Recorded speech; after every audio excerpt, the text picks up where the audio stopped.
Pokemon tier list will tell you that there's certain Pokemon who are the undisputed best around, and that anything caught in the line of fire becomes a small puddle of goo. But I find it hard to love that. It's all very clinical. It's basically an endless arms race. Kinda needs a bit more creativity.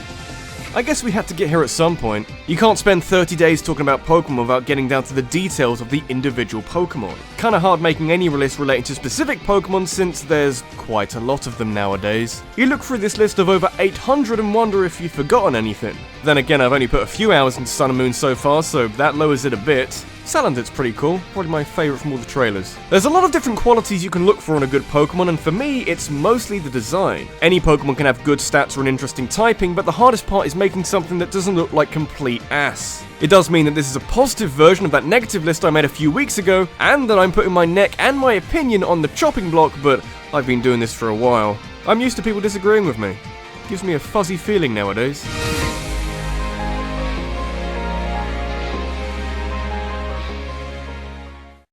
That tier of Pokemon below the legendaries is home to some of the all-time most interesting Pokemon. I mean, there's pseudo-legendaries with impressive evolutionary lines, but you can't underestimate how difficult it is to make an interesting single-stage Pokemon. Like, Farfetch'd. He's not very good. It's a bad example. Snorlax isn't though, that guy is fucking awesome. Yikes, that really takes me back. I remember watching my sister playing Pokemon Yellow at the age of less than 5, I think, and seeing this giant Pokemon blockade.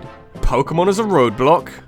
Okay then. Oh man, but you wake him up at your peril. He might be chunky and not likely to move much unless you get him pulverizing some pancakes, but he is a scary Pokemon when he wants to be. There's so many movesets you can give Snorlax that turns him into an unstoppable destroyer of worlds. With massive attack and special defense and an absurd amount of HP, you can shore up some of his other stats and scythe your way through an entire team. I've always liked the idea of a sleeping giant, something that sleeps for so long and breaks faces when it wakes up. I've got fond memories of Snorlax casually crushing things in the anime. We can all relate in some way.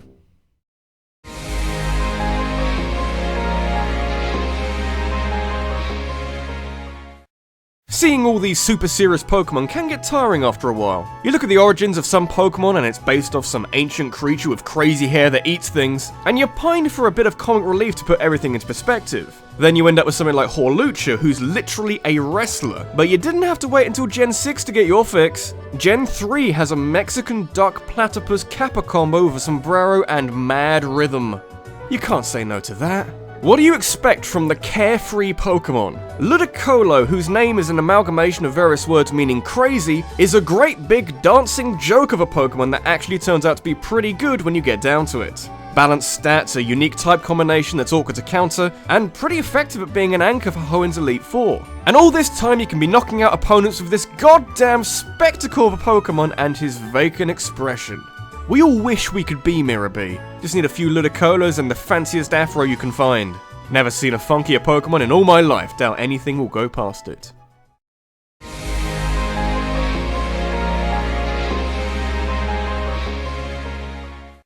So I did hear a theory that Gen 4 was supposed to be the last generation of Pokemon. I also heard that Gen 2 was originally going to be the end, but there's not as much evidence behind that. Gen 4 is interesting though. We got a God Pokemon, we got all the backlog designs in Gen 5, and we even got a collection of evolutions to existing Pokemon as one last nod to some fan favourites. There's a few bizarre ones that seem to take an existing joke and run away with it, but there's also a few that simply offer a different perspective on an established Pokemon. You never thought you wanted a physical Gardevoir until now.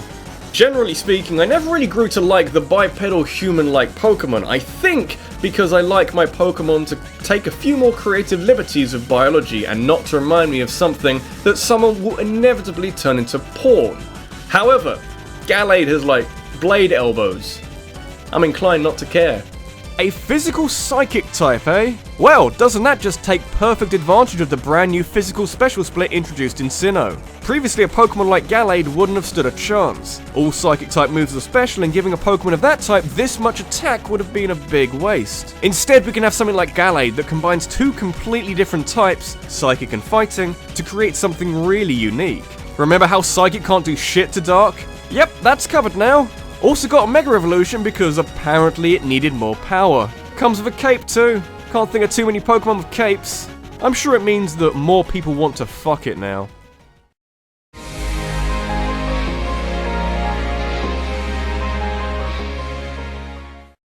what do ghosts do? That's right, scare people, but possessing objects is also a big part of their game. Not sure if they need special training for that, or if they need to send off for a license. Never said that I understood how any of this works, but I'm surprised how long it took for that idea to be worked into a Pokemon. I think Baynet was the first Pokemon to do this, the 354th Pokemon in the roster. But that's okay, Rotom in Gen 4 made up for a lot of lost time. There's a tendency for a Pokemon with multiple forms to lose what the base design is all about, but Rotom's concept is so simple that losing track of what you're doing is pretty tricky to do. By possessing the motors of certain appliances, it changes form and type into a whole host of terrifying contraptions, each more hilarious than the last. Not only does it bring up a bunch of unique type combinations, but some of them are really potent in competitive battling. Then there's Fan Rotom, who becomes an electric flying type but still has Levitate. You know, as you do. And then Gen 7 put one in your Pokédex, and damn is he sassy. He also talks, which is, since when could Rotom talk?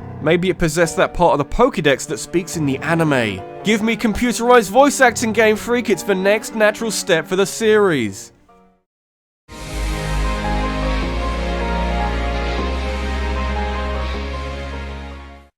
I find it weird when people say that their favourite Pokemon is a legendary Pokemon. I mean, they're completely entitled to their opinion, but I feel like it's an uphill struggle to really like a legendary. They often come at the end of your journey, and using it in the Elite Four feels very cheap, so where does the love come from? Not every legendary Pokemon is born equal, but there's definitely good and bad ways of making a box mascot something lovable. Having some imprint on the story helps, and in this regard, Rayquaza was literally the third wheel in Ruby and Sapphire. Groudon and Kyogre are ruining the world, and Rayquaza is hanging out at the top of his giant tower, not really giving a shit. We can do more with that. You thought he got his day in Emerald? The fucking Delta episode in the Mega Evolution helped to elevate Rayquaza from, hey, it's pretty cool, to, oh my god, I want more of this giant-ass green dragon snake thing. I remember catching one in Emerald and naming him after the bike shop guy Rydell, and he was a monster. Rayquaza, not the bike shop guy. But over time, you forget what the qualities are, which is why Mega Rayquaza is ridiculous and like a torpedo to the metagame, but a good translation of what made Rayquaza such a good Pokemon back in 2003, about a decade later. Did it need to be this powerful? Fuck no, but I'm not complaining. Making omelets over here, you can't fret over every egg.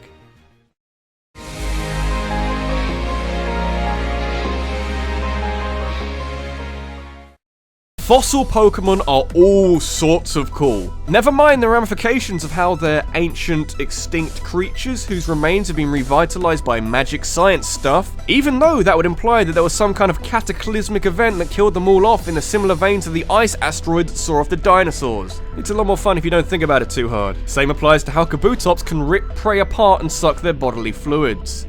Pokemon's serious business, guys. Large parts of the internet are infatuated with Omastar for one reason or another, but when it evolves from Omanyte, it just becomes a slightly spikier snail ammonite thing. Kabuto to Kabutops is some serious advancement. You go from a teensy horseshoe crab fossil thing to this terrifying monster with two giant scythes for arms. It's just, look at it. Ain't it fucking awesome? It draws a line between fantasy and reality and says, you know what, this is a video game, my arms are really fucking sharp now. Also pretty good in battle, but that isn't all that important. Though why doesn't it have Intimidate as an ability? One look at this thing bearing down on you and shit would come out of everywhere. Prehistoric times were scary.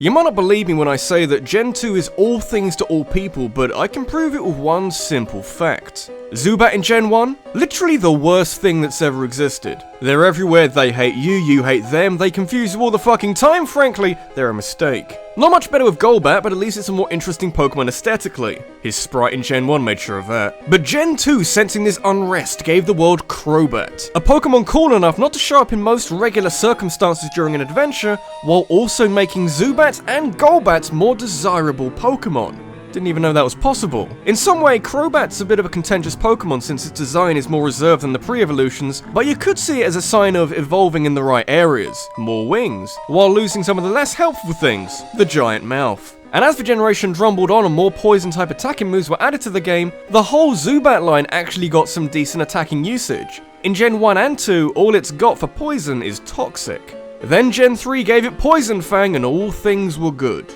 You can't not give this guy something like that.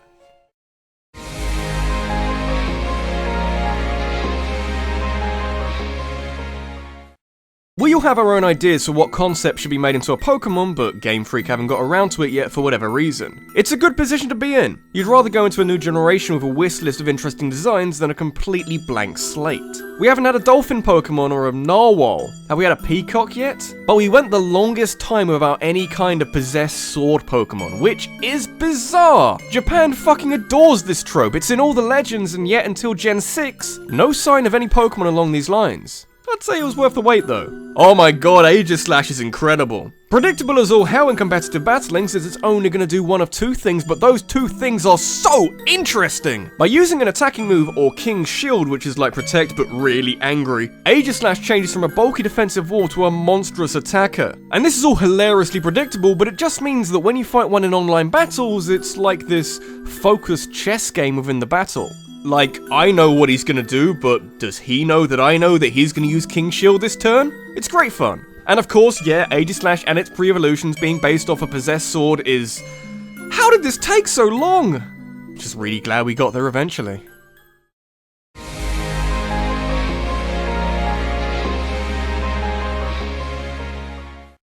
There's a commonly held dislike for Pokemon that are based off real-world objects, and I've never really understood that. I get it if it's just that object with googly eyes stuck on it, but it very rarely is. Most of the time, there's a lot more effort put into it, a lot more thought put into it than you'd initially think. Especially if it's a ghost-type Pokemon.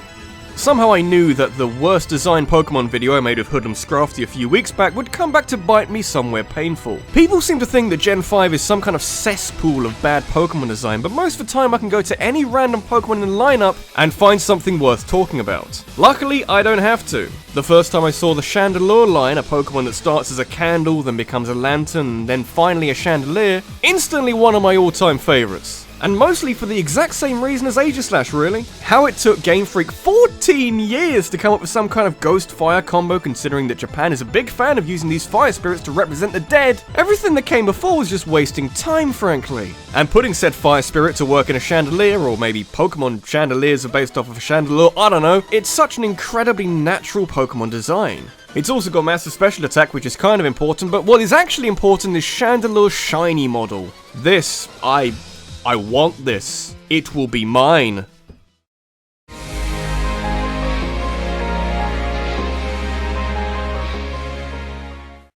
So I guess this is where I regale you with a tale from my youth about how my favourite Pokemon turned my life around, stopped my heavy drinking, made me the well-rounded human being that I am today. I don't really have one of those, but I do have an anecdote of sorts. Gen 2 will always be my special nostalgic generation since it helped to introduce me to the wonderful world of Pokemon, and became a time sink during that period of my life. But not really in the same way that Gen 3 took up my time. There were some big numbers behind that playtime, but it didn't always go smoothly. Even though I put some serious time into Ruby, I struggled a lot with the Elite Four. Can't really remember why exactly, but Glacier and her ice types, pretty scary at the time. But you get past it eventually, having had enough time to catch basically every Pokemon in the game and come up against some guy with loads of Dragon-type Pokemon. And one that you've never seen before! Which obviously trashed my team because Salamence is amazing and I immediately went and looked for one. But it's a hard Pokemon to find, making the eventual capture, training, and using it in the Elite Four to get past Drake all the more satisfying. Stat-wise, it's kind of like Dragonite, but built more for combat. Salamence is fast, strong, gets a Mega Evolution that turns him into a jet plane, and you can only get one by hunting for a super rare Pokemon in a waterfall cave. I don't think there's one attribute that puts Salamence above the rest, but just a collection of lots of really good things. It wasn't that long ago that someone traded me a shiny Salamence in Oras. That was a good day. This is RabbidLuigi, and finding a Bagon in Pokemon Ruby is honestly my greatest achievement within the series. You can only find them in one secluded area in the game, and I didn't really have the internet to guide me. I knew it was somewhere in this game, but it did need a bit of an adventure to find one. And let's be honest, that's kind of what Pokemon has been about since it started.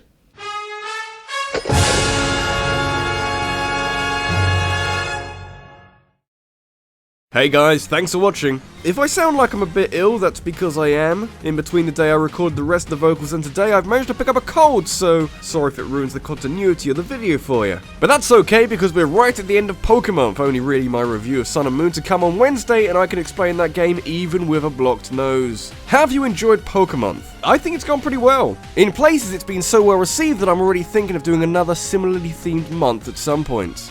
the next Zelda month might not be that far away.